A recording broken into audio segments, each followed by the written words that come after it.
Hi guys, welcome back to Tashida's Lit Lounge, where literacy is lit.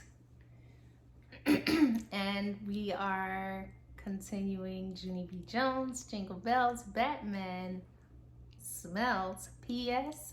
So does May. So we're continuing with chapter 9.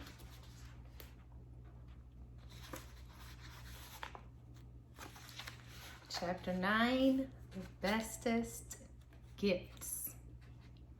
The next morning, Mother gave me a $5 bill for the gift shop. I looked at it in my hand. Big whoop, I said. I would not actually recommend saying that comment. I got marched to my room for a timeout.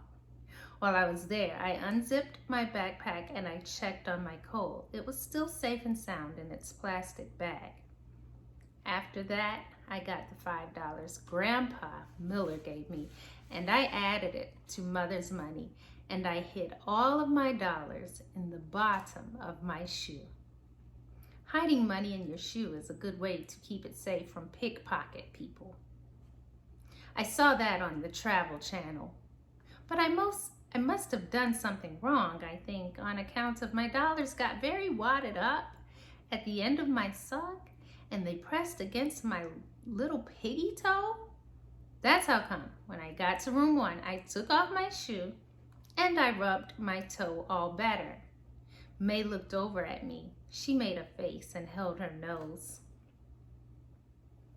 That is disgusting, Junie Jones, she said. People should not play with their own stinky feet. I raised my eyebrows, very curious. Then whose stinky feet should we play with? I asked. May put her hands over her ears. I am not going to listen to you today, she said. Today is Secret Santa Day, and I am not going to let you ruin my happy mood. After that, she turned back around and she tapped on Lenny's head. Happy Secret Santa Day, Lenny. I can't wait for the party. Can you? Lenny started to answer, but May interrupted.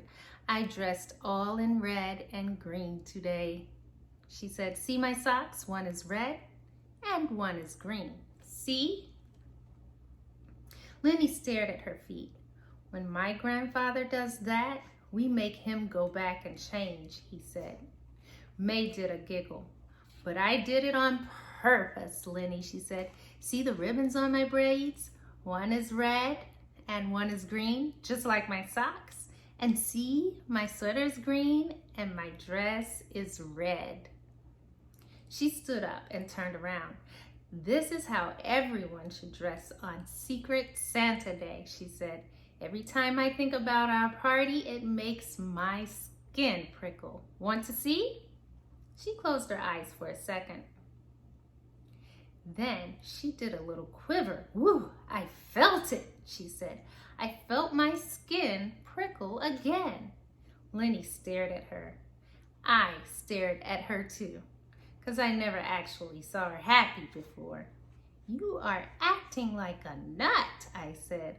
How come you are acting like a nut? May started to make a mad face.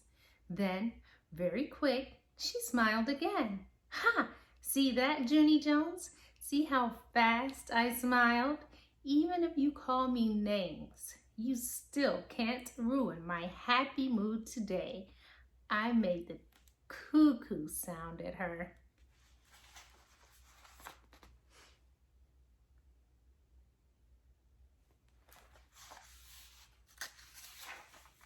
But May kept right on smiling. Pretty soon the bell rang to start school. Mr. Scary took attendance. Also, we did opening ceremonies. Then, hooray, hooray, he said, it is time for room 1 to go to the gift shop. I clapped real loud at that happy news, because pretty soon I would have my very own Squeeze-A-Burp. And that is a dream come true. I sprang out of my chair and I ran to the door. Yay, yay, yay! I'm first in line. I'm first in line, I called real joyful.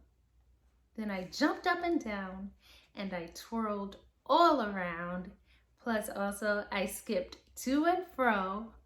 Mr. Scary said to please settle down, but my feet would not stop bouncing. That's how come Mr. Scary finally gave up on me, and he held my hand, and both of us led room 1 to the gift shop. I zoomed in the door as fast as I could. Then I ran straight to table 5. But wait till you hear this. There was only 1 squeeze a burp left. I did a gasp at that situation. Then I quick grabbed it and I hid it in my sweater, and I zoomed to the gift shop lady speedy fast. Quick, hurry, put it in a bag, I whispered. I don't want people to see me buying this, or they might call me a shellfish. The gift lady looked odd at me. Then I handed her my money, and she put the burp in a bag, and no one even saw. I hid the bag in my sweater pocket. Then I walked real calm to table 1, and I picked out 5 sets of tattoos. And guess what?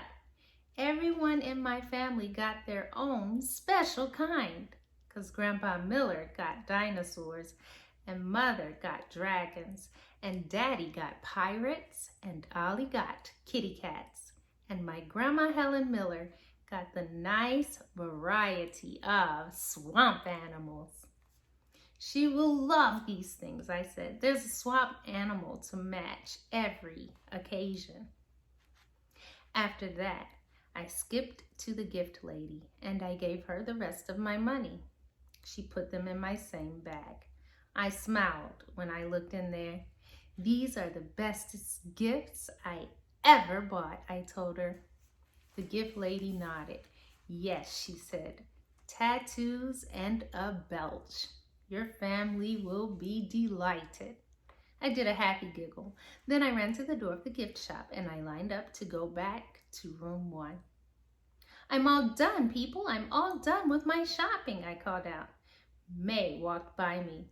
This isn't a race, Junie Jones, she said. I made a face at her, then I sat down on the floor, and I waited and waited and waited. Room 1 is the slowest shoppers you ever saw. Then, finally, Mr. Scary said it is time to go back to our room, and so everyone lined up behind me, and I led them back. All of us were buzzing very much, because after lunch would come the party, of course, and the party meant, we get our secret Santa gifts. Mr. Scary hurried to the back of the room. Boys and girls, all of the paper sacks you decorated yesterday are lined up here on the back table, he said. When I call your name, you will walk back here, and I'll help you find the right bag, okay? Then you'll secretly drop your secret Santa gift inside and walk back to your desk. He smiled. We don't have much time, so we've got to be orderly, he said. The rest of you will stay busy writing or drawing in your journals.